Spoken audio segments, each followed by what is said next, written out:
Thank you, Chairman. Secretary, there's been a lot of focus on the southern border today, and as there should be. This is my third year on the committee, and I've been to the border several times and have really seen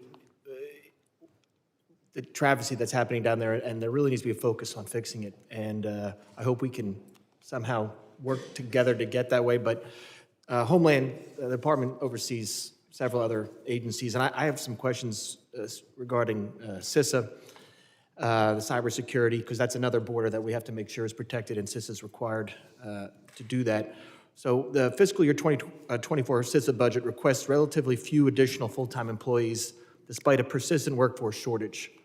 In addition, 7 years after Congress gave Homeland DHS authority, it finally launched the cyber talent management system in November 2021, but public reporting indicates that hiring has been slow, painfully slow. Both factors are very concerning considering the nation's cyber workforce gap. Are CISA's current staffing levels sufficient to meet all of its current obligations? Congressman, I'm sorry, I didn't. Is CISA's current staffing levels sufficient to meet all of its existing obligations? CISA, the Cybersecurity and Infrastructure Security Agency, is doing phenomenal work across its many different responsibilities. We do have vacancies. One of the things that we are seeking to overcome, because we are very focused on recruitment, is the pay disparity between government service and the private sector. But we have indeed engaged in an intense, focused effort to recruit talent for the very reason, Congressman, that you identified. And I have spoken with Director recently. She's coming in front of my subcommittee next week, and she has been trying to make an effort. But the department, DHS, has still not submitted CISA's force structure assessment, which is over a year late. That assessment is crucial to understand CISA's workforce and resource needs. What is the delay? When can we expect that report? Congressman, I'll look into that, and we will get back to your office promptly. Okay. So what concerns me is that the delay in that report, plus the delay, I think there's over 8 reports that Congress is due from DHS and CISA, and I believe there were, I don't know where the holdup is. CISA said they're done. I think, and it might not even be with you, but there is a delay in them getting to Congress. Some of them are over a year late. And we're here talking about the budget and budget requests, and these reports are how we do our oversight.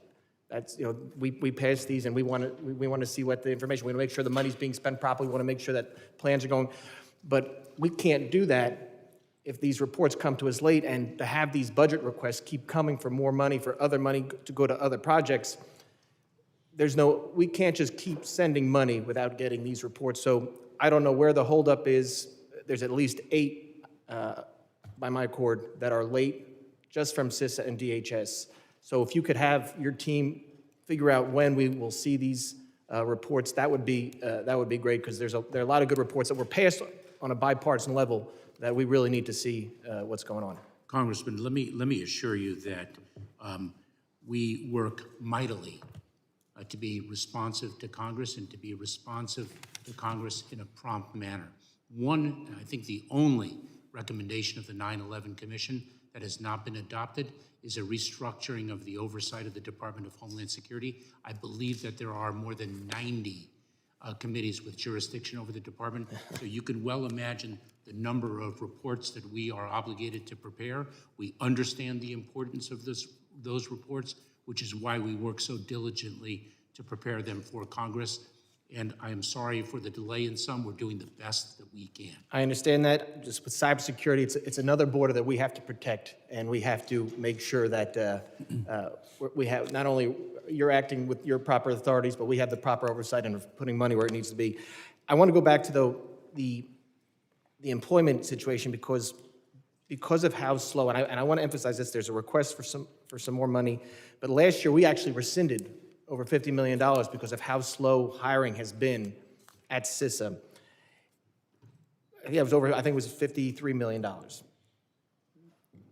What is the plan to make sure that we are properly staffed up and that we can do our job and make sure the federal cyberspace is protected? Congressman, you correctly noted that in 2021 we undertook an effort an intense effort to recruit cyber talent. Before that, we engaged in a cyber sprint that I announced earlier in that year. We are developing different models to reach talent. We understand the importance of recruitment, and we're very, very focused on it. I'm out of time, so I yield back. Thank you, Chairman.